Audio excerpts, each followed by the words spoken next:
executive director of the Women in Public Service Project. And she's the brains behind the creation of a massive database that's designed to more accurately measure and account for the number of women in public service jobs. We're talking to Gwen today not just about women in elected office, but also about women in judgeships and in civil service positions, among many others. We're going to talk to Gwen about why this is so important. Gwen is a lawyer and a policy expert, and her career has taken her from conflict zones in Africa, where she trained women to develop advocacy, networking, and management skills, all the way to the halls of academia and to a diverse array of non-governmental organizations or NGOs, including the Bill and Melinda Gates Foundation. We'll talk to Gwen about how these various jobs and experiences have informed her journey and have actually led her to this point. Gwen, welcome. We are so delighted to have you on She Said, She Said. Wonderful to be here, Laura. Thank you so much. Absolutely. So let's start with the Women in Public Service Project. A big part of this, although not all of it, but a big part of it is focused on data. And as I understand it, that's been an evolution. Can you talk about sort of how the Women in Public Service Project started and how you arrived at this notion of why data collection is so important in this area? Absolutely. So the Women in Public Service Project started in 2011, and it came out of the State Department in the United States in cooperation with 5 of the 7 sisters colleges in the U.S. But it came out of the notion of looking around the tables of government in the United States and saying, why am I the only woman here? Why aren't there more women at the table? And so when it started, it came over to the Wilson Center at the beginning of 2012. And it started as a global project by training women globally in leadership and to go into office, and not just elected office, but sort of government offices. So what it would do in its premier phase or in its first phase was to bring them together and train them in leadership skills or subject matter areas, global health, the role of water in the world. So it was always global.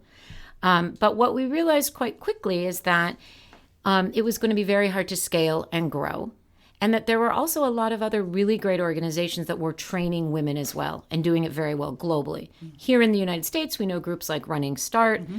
Overseas, we know groups like NDI and IRI that are doing it in the political space. So I took over the project in August of 2015, and we spent a fair amount of time, looking at where could we complement, where could we fit, and really also looking at where we were in 2015. Sort of saying, okay, we've been told to lean in, we've been trained, what else is holding us back? Despite all of this, women still haven't broken 20% in Congress.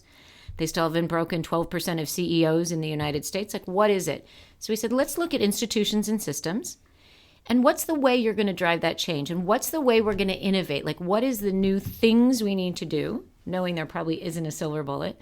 So we said data. Mm-hmm. If we actually know where women are, we know how they got there, and then we can measure where we're going to go, right? So we said, let's use the data, but let's really look at how we're going to change institutions and systems. And so it was this iterative process of saying, if we want to change the structures, we want to change the policies, we're going to need the data first to say where women are. And we know this, the irony is we know this. McKinsey published a report in 2016 that said if women are employed equally as men in the workforce, GDP globally grows between $12 and $28 trillion.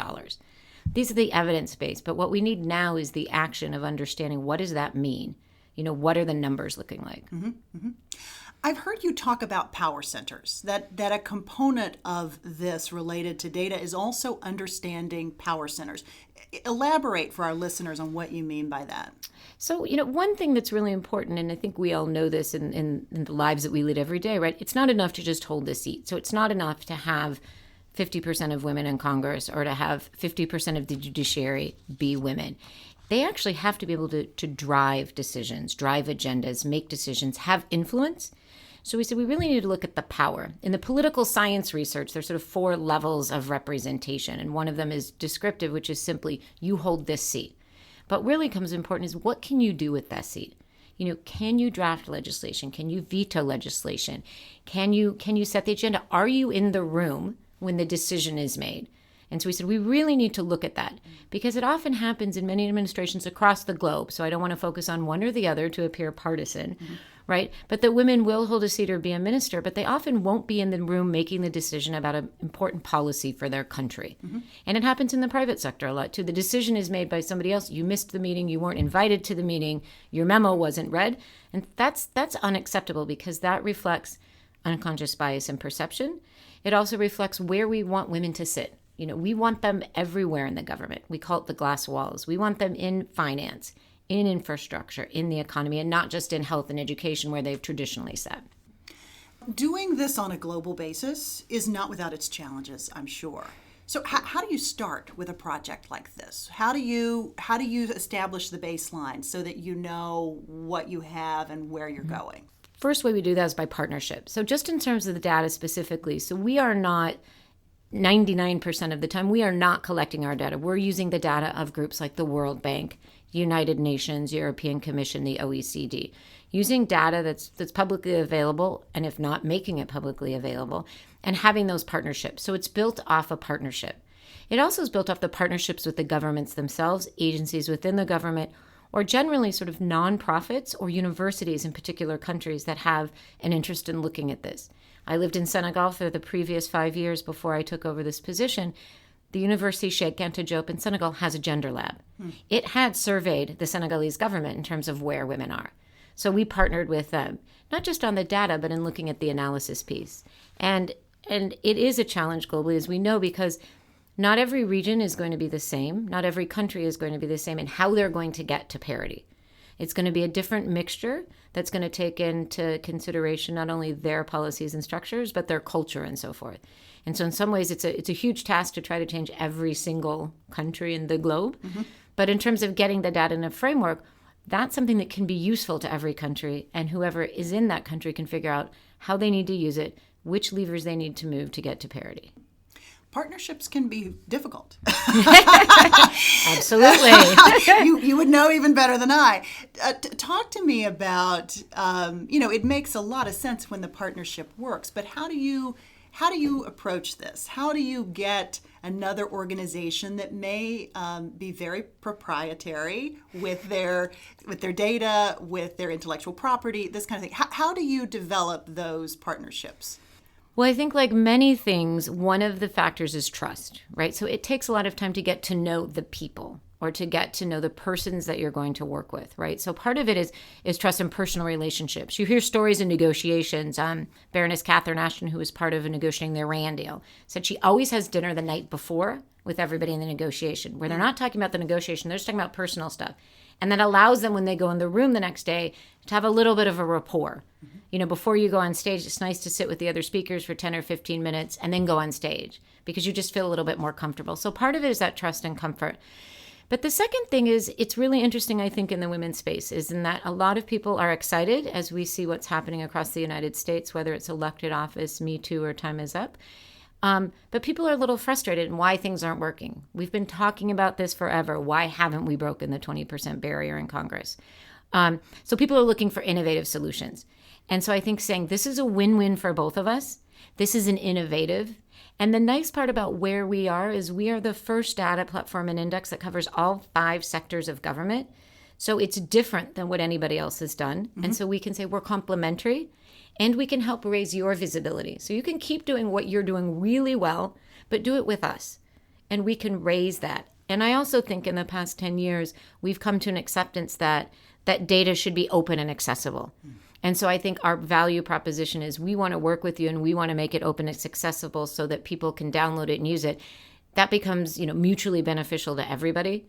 And so we're stepping in and saying, we just want to work with you and be a part of what you want to do. So I think it's the trust. I think it's the collaboration. I think it's the showing the value to them, but also to sort of the broader space. I want to backtrack on something that you just said, just for clarity, because I think it's important. And that is the data's looking at 5 sectors of government. Talk to us about what you mean by the 5 sectors. Yeah. So we've got the 5 sectors of government. So we've got the executive branch, the legislative branch, the judiciary, national security, and the civil service.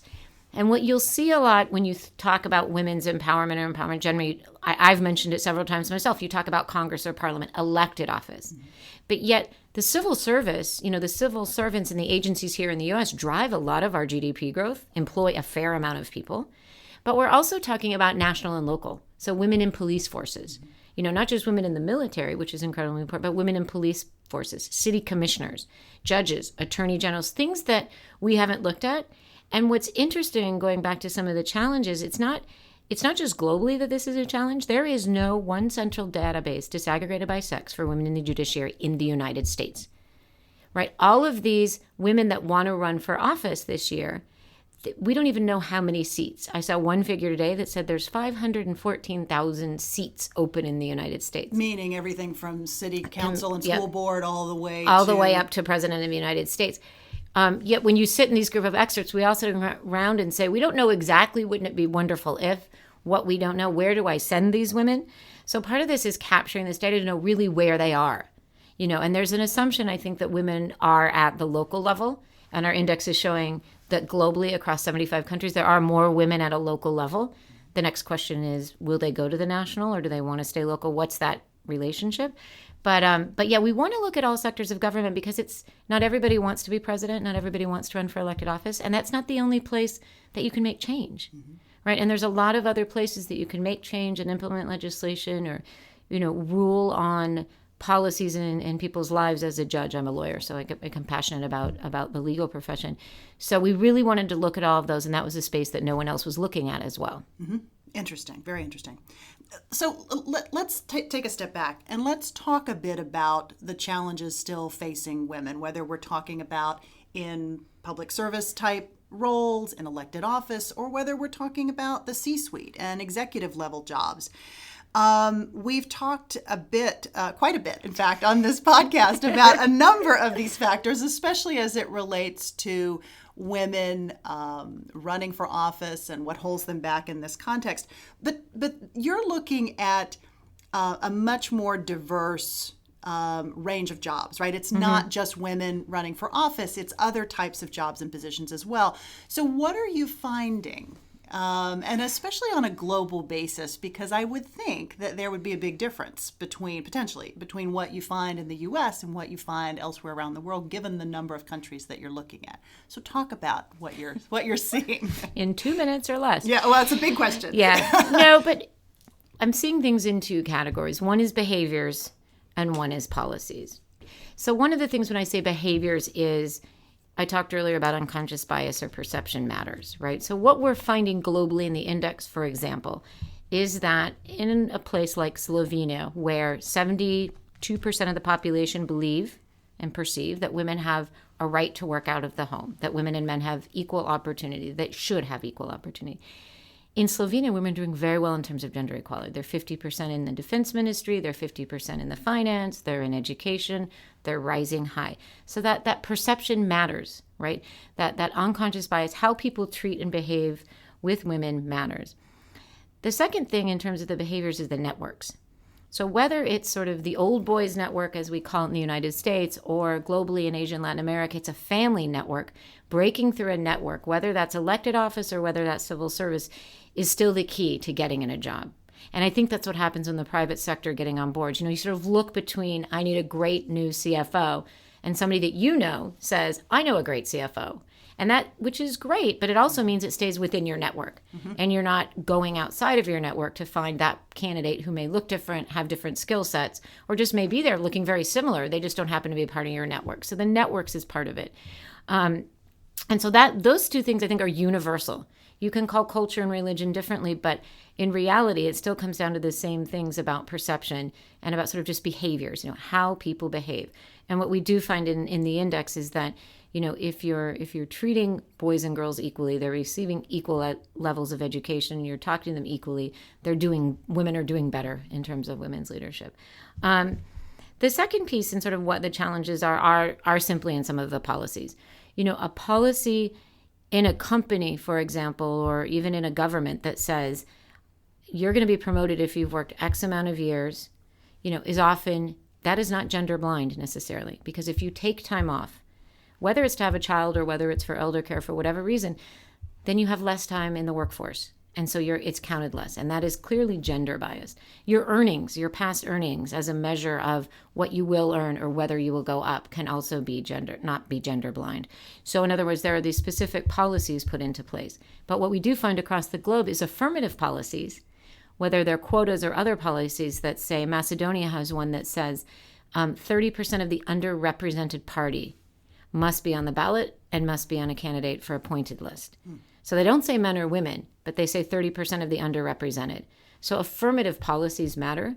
We don't do those affirmative policies in the U.S. on a grand scale. Certain parties may do them. The Republican Party actually started some of the affirmative policies for women way back when.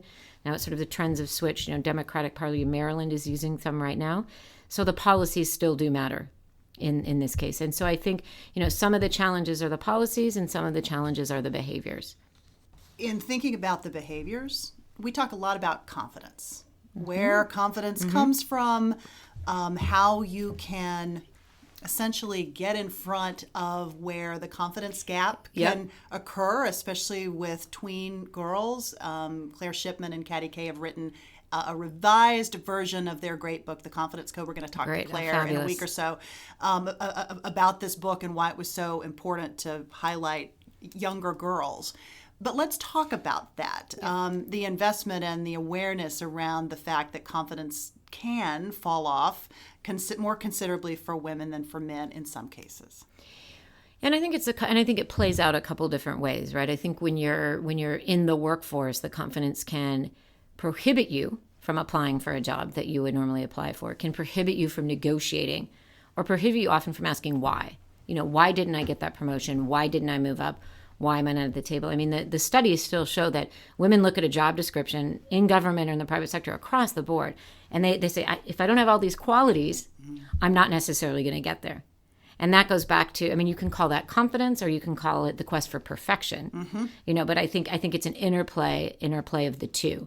I think going back to your question about behaviors, I also think it's how women present themselves. In elected office, we talk about it a lot more in terms of campaigns and politics.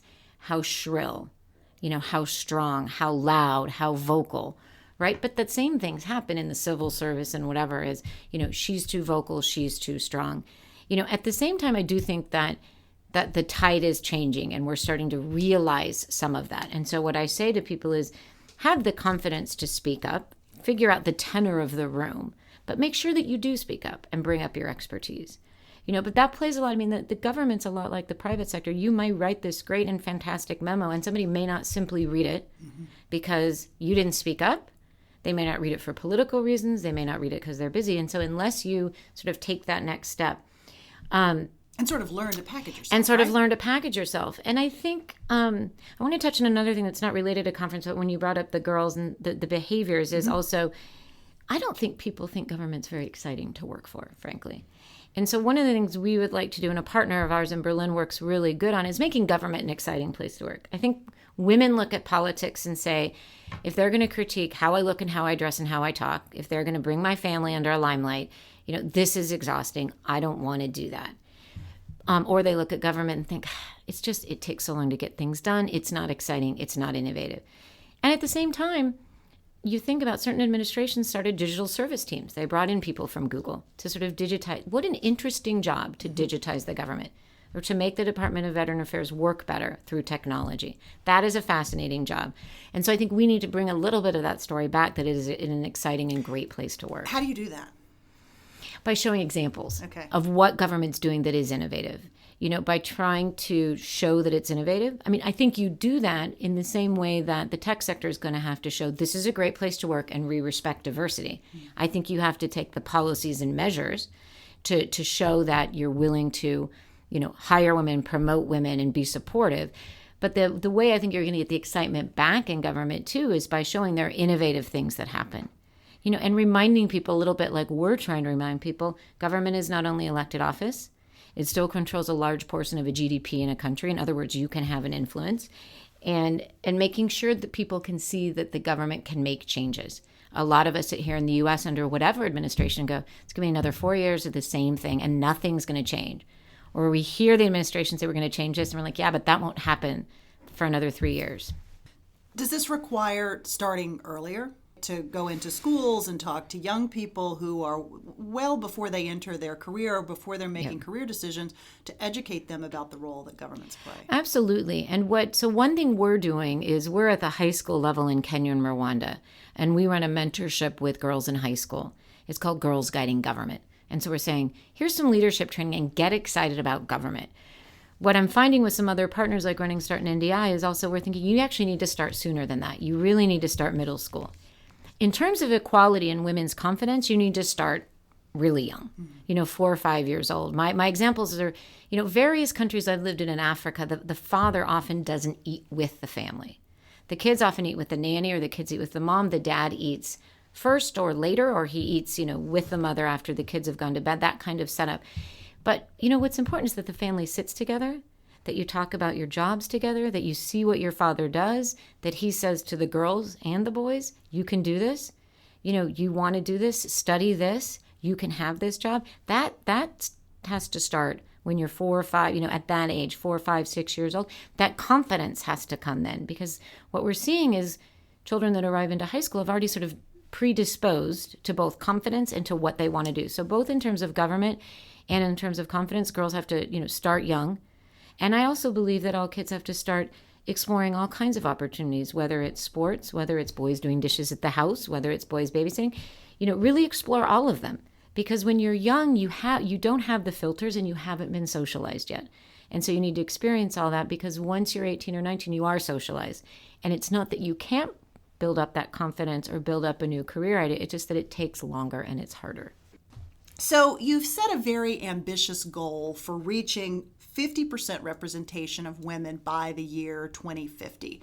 Very ambitious. Do you think when you get to that point that structural reforms will still be needed as well? Or do you think the problem will be solved?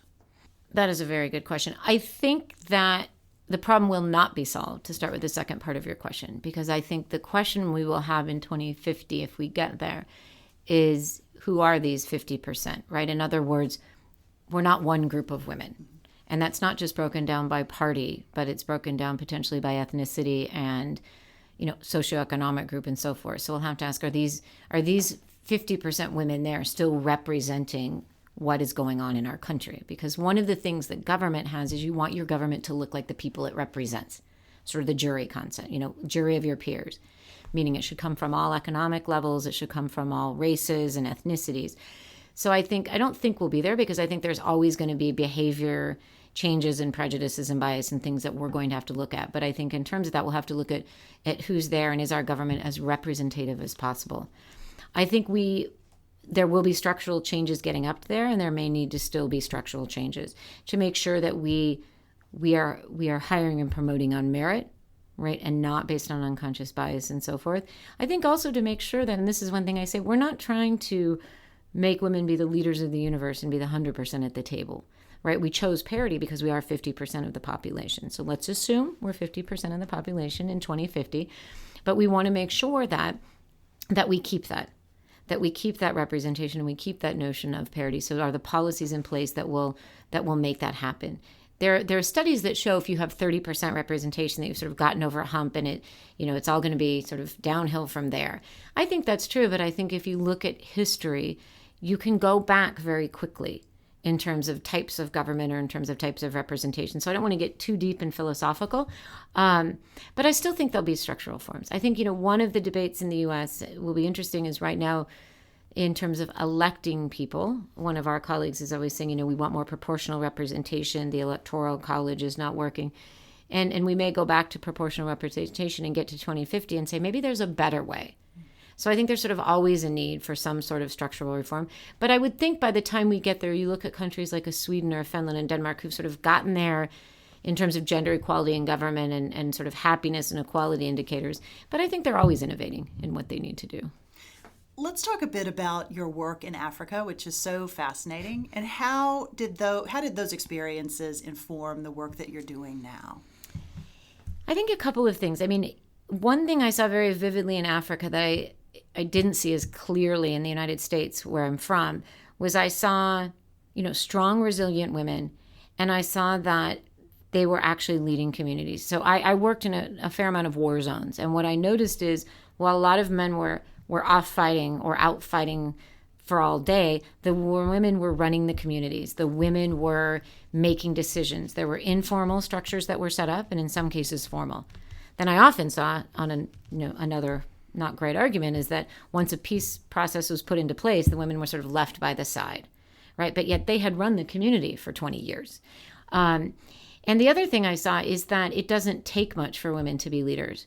So, I worked with women in Africa who couldn't read or write, but we could teach them basic accounting skills. And with that, they could run a karité value chain.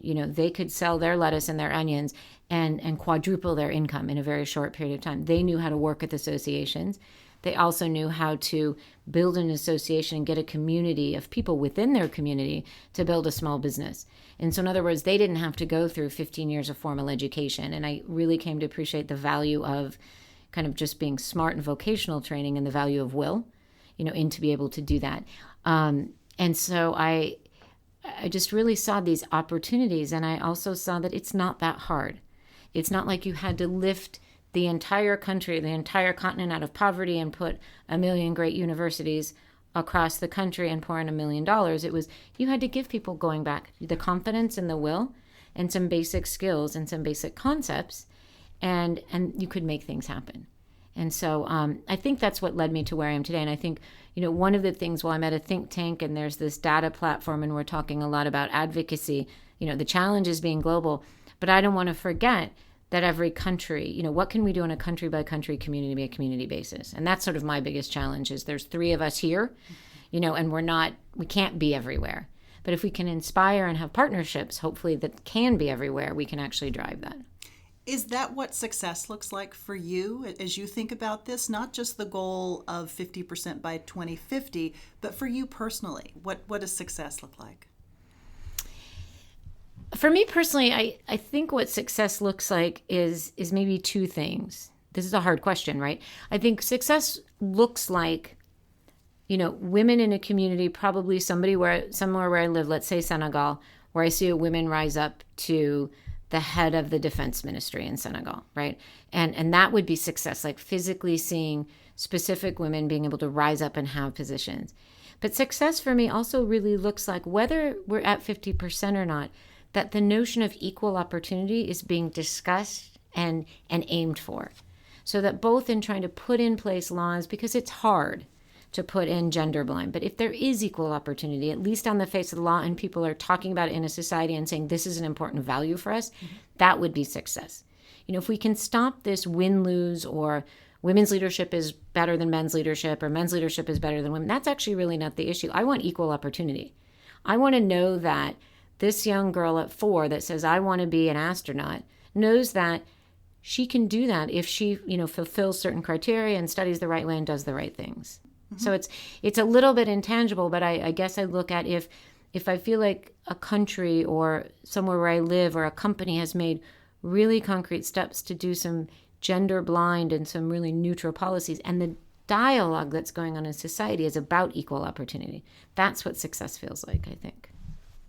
So, Gwen, your career has taken a number of different twists and turns, right? You started in the law, you've evolved and evolved and evolved. Those transitions can be tough for people at times. How have you known when it was time to pivot, when it was time to take that next jump? How do you know? What advice do you have for people as it relates to career transitions and as it relates to your own career in particular? I think there's a couple of things. So I haven't always known, sort of until it happens, in all honesty. At some point I've known, other point it's happened, and I've gone, am I sure this is what I want to do? What I think it goes back to confidence. So I'm one of those people that can look at a variety of job descriptions and figure out what I can do in the job description. So I have enough confidence that if I needed to pull on my legal skills right now, I could. I have no illusions that I wouldn't have to work and build up my skills again, but I know that I can do that. The second thing is go with your gut. If it feels right, I took a job offer once literally on 48 hours worth of notice. And I sat there over the weekend and I just said, my gut feels like this is the move I want to do. And so I think sometimes you just have to go on your gut. You have to go with, my father used to ask me, is this your passion? Like, this is my passion. So I think it's confidence in yourself to kind of weather the pivot, weather the changes, and weather crazy things like moving countries on 48 hours worth of notice. But it's also just the ability to be opportunistic and to think outside and to not say, well, I shouldn't because that's a pivot, or I shouldn't because it's different. Because I firmly believe you can tell a story through all of your changes and pivots or your various. I was telling somebody yesterday, you may have the most varied CV, but I bet you can tell a story about why you've done every single one of those jobs and why you're here now. And she said, yes, I can. And that's what's important. Anything you would do differently as you look back? I don't think so. I mean, I do wonder sometimes why I didn't spend a little time working for governments now that I'm promoting women in governments. I did run some Senate campaigns and some political campaigns, so I know the political side.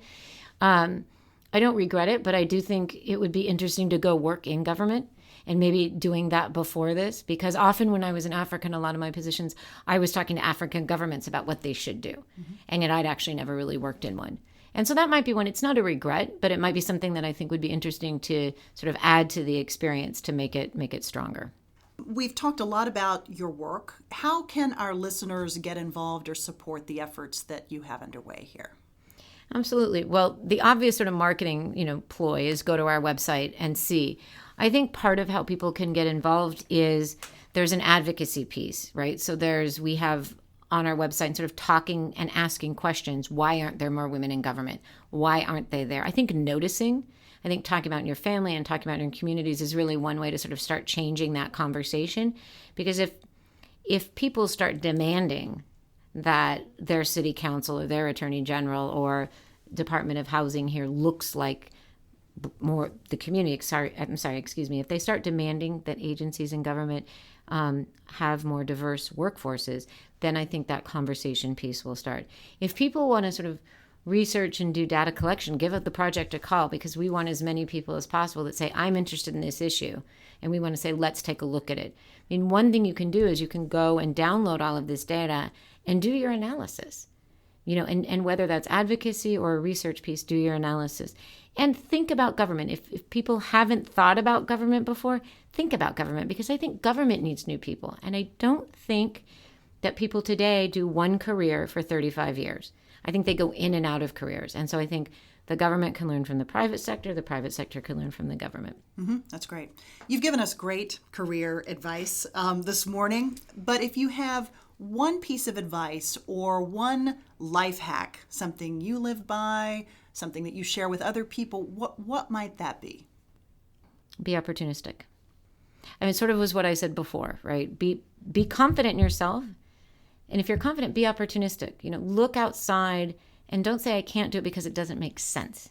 If an opportunity presents it, personal or professional, and your gut is like, I want to do it, right? Do it, because I think through those opportunities that you grab that weren't planned is where you're going to learn the most about yourself, professionally or personally. And it's also where you're going to go, wow, I never thought of this. Maybe now I should be a journalist, or maybe now I should get married where I never thought I wanted to get married before. That's great. Gwen, okay. Thank you. It's perfect. Thank you. Thank you. Lovely to see you. Nice to see you. Thank you so much, Laura. Thank you so much. You can learn more about Gwen from our website at www.shesaidshesaidpodcast.com. There will include show notes. And if you're enjoying this podcast, please leave a review and leave some feedback. We'd love to hear from you. Thanks so much for listening.